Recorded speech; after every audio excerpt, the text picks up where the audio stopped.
வணக்கம். மாநில செய்திகள் வாசிப்பவர் ரெங்கநாதன்.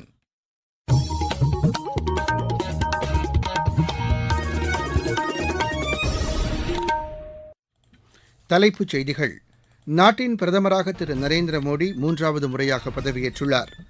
நாட்டை வளர்ச்சியின் புதிய உயரங்களுக்கு கொண்டு செல்ல உறுதி பூண்டுள்ளதாக பிரதமர் திரு நரேந்திர மோடி கூறியுள்ளார். தமிழகத்தில் ஆக்கிரமிப்பிலிருந்து 6000 கோடி ரூபாய் மதிப்பிலான கோவில் நிலங்கள் கடந்த 3 ஆண்டுகளில் மீட்கப்பட்டுள்ளதாக மாநில இந்து சமய அறநிலையத்துறை அமைச்சர் திரு சேகர்பாபு தெரிவித்துள்ளார். தமிழகத்தில் கோடை விடுமுறைக்கு பின் பள்ளிகள் இன்று திறக்கப்படுகின்றன. உலகக்கோப்பை டுவெண்டி கிரிக்கெட் போட்டியில் பாகிஸ்தானுக்கு எதிரான ஆட்டத்தில் இந்தியா 6 ரன் வித்தியாசத்தில் வெற்றி பெற்றது. இனி விரிவான செய்திகள். நாட்டின் பிரதமராக திரு நரேந்திர மோடி தொடர்ந்து 3வது முறையாக நேற்று மாலை பதவியேற்றார். புதுதில்லியில் குடியரசுத் தலைவர் மாளிகையில் நடைபெற்ற நிகழ்ச்சியில் குடியரசுத் தலைவர் திருமதி திரௌபதி முர்மு அவருக்கு பதவிப் பிரமாணம் செய்து வைத்தார்.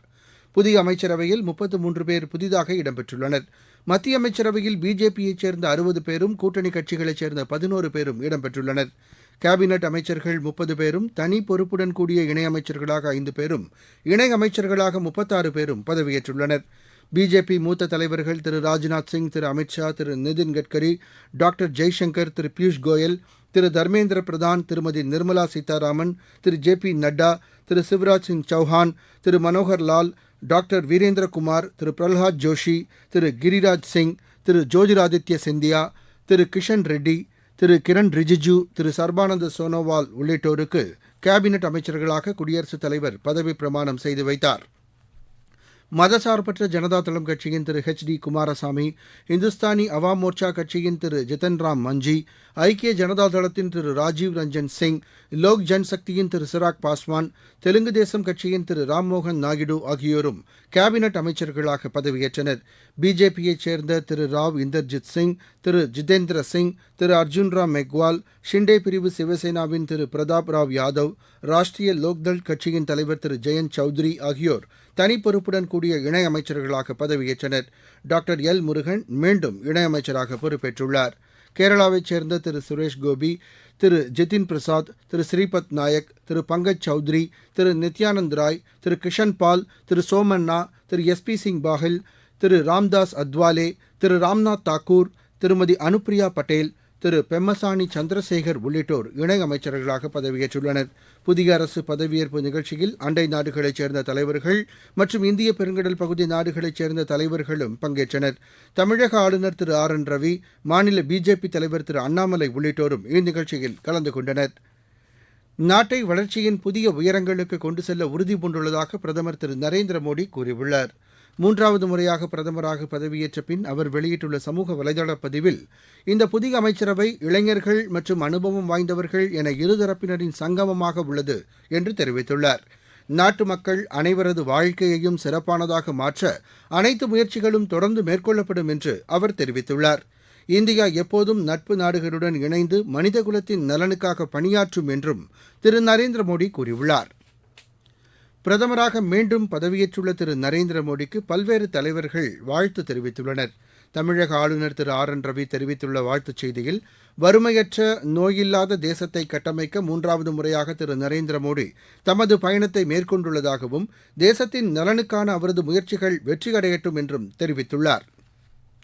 தமிழக முதலமைச்சர் திரு மு க ஸ்டாலின் வெளியிட்டுள்ள வாழ்த்துச் செய்தியில், 3வது முறையாக பொறுப்பேற்றுள்ளதற்கு வாழ்த்து தெரிவிப்பதாக கூறியுள்ளார்.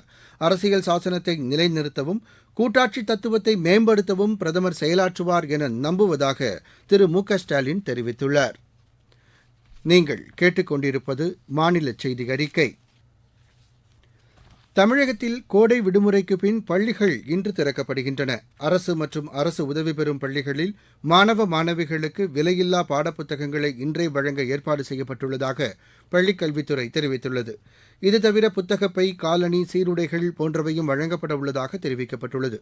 இதனிடையே மாணவர்கள் தடையின்றி பள்ளிக்கு செல்லும் வகையில் போதுமான பேருந்துகளை இயக்க நடவடிக்கை எடுக்கப்பட்டுள்ளதாக போக்குவரத்துத்துறை தெரிவித்துள்ளது.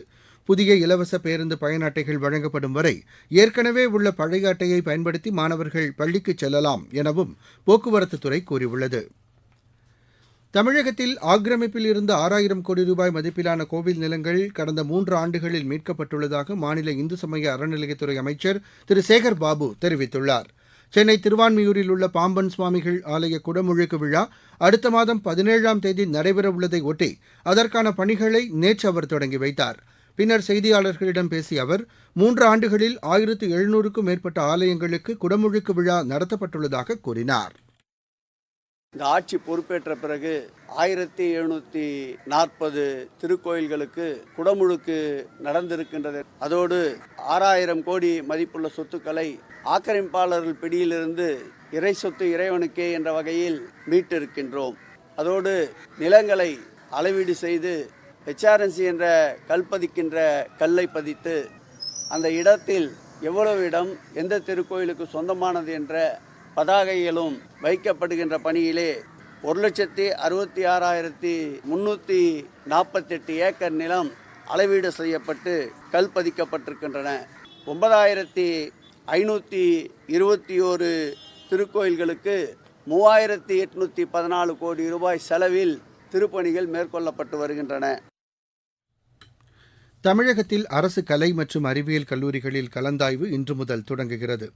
மாநிலத்தில் உள்ள 169 அரசு கலை அறிவியல் கல்லூரிகளில் BSc, BA, BCom உள்ளிட்ட படிப்புகளில் பல்வேறு பிரிவுகளில் 1,07,000 இடங்கள் உள்ளன.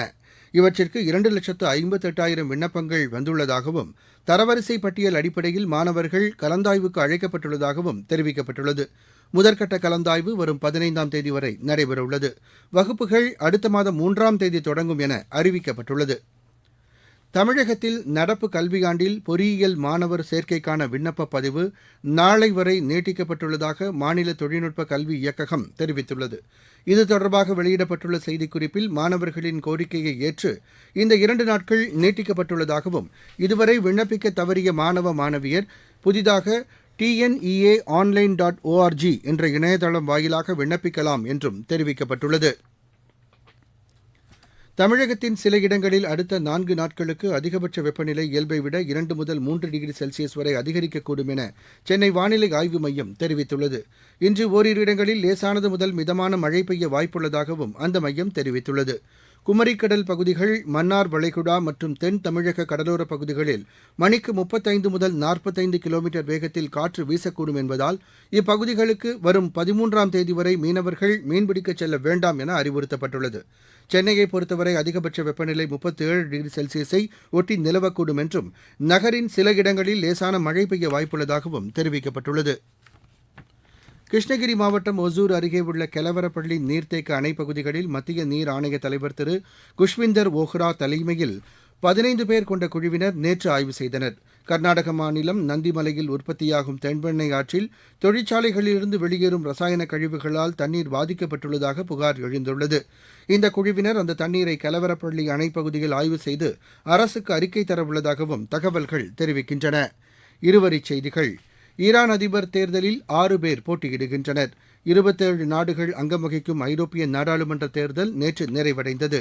கன்னியாகுமரி மாவட்டம் திற்பரப்பு அருவியில் நீர்வரத்து அதிகரித்துள்ளதை அடுத்து சுற்றுலாப் பயணிகள் குளிக்க தடை விதிக்கப்பட்டுள்ளது. சென்னையில் மேற்கொள்ளப்பட்ட சோதனையில் கஞ்சா உள்ளிட்ட போதைப் பொருட்கள் கடத்தியது தொடர்பாக 8 பேர் கைது செய்யப்பட்டு 17 லட்சம் ரூபாய் பறிமுதல் செய்யப்பட்டுள்ளதாக மாநகர காவல்துறை கூறியுள்ளது. விளையாட்டுச் செய்தி. உலகக்கோப்பை டுவெண்டி கிரிக்கெட் போட்டியில் பாகிஸ்தானுக்கு எதிரான ஆட்டத்தில் இந்தியா 6 ரன் வித்தியாசத்தில் வெற்றி பெற்றது. நியூயார்க்கில் நேற்று நடைபெற்ற ஆட்டத்தில் முதலில் விளையாடிய இந்தியா 19 ஓவரில் 119 ரன்னுக்கு ஆட்டமிழந்தது. 120 ரன் என்ற வெற்றி இலக்குடன் பின்னர் களமிறங்கிய பாகிஸ்தான் நிர்ணயிக்கப்பட்ட 20 ஓவரில் 7 விக்கெட் இழப்பிற்கு 113 ரன் மட்டுமே எடுத்து தோல்வியடைந்தது. நியூயார்க்கில் இன்று நடைபெறும் ஆட்டத்தில் பங்களாதேஷ் தென்னாப்பிரிக்காவை எதிர்கொள்கிறது. மீண்டும் தலைப்புச் செய்திகள். நாட்டின் பிரதமராக திரு நரேந்திர மோடி 3வது முறையாக பதவியேற்றுள்ளார். நாட்டை வளர்ச்சியின் புதிய உயரங்களுக்கு கொண்டு செல்ல உறுதி பூண்டுள்ளதாக பிரதமர் திரு நரேந்திர மோடி கூறியுள்ளார்.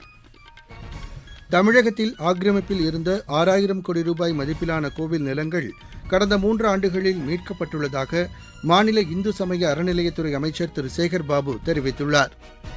தமிழகத்தில் கோடை விடுமுறைக்கு பின் பள்ளிகள் இன்று திறக்கப்படுகின்றன. உலகக்கோப்பை டுவெண்டி கிரிக்கெட் போட்டியில் பாகிஸ்தானுக்கு எதிரான ஆட்டத்தில் இந்தியா 6 ரன் வித்தியாசத்தில் வெற்றி பெற்றது. இத்துடன் இந்த செய்தி அறிக்கை நிறைவடைந்தது.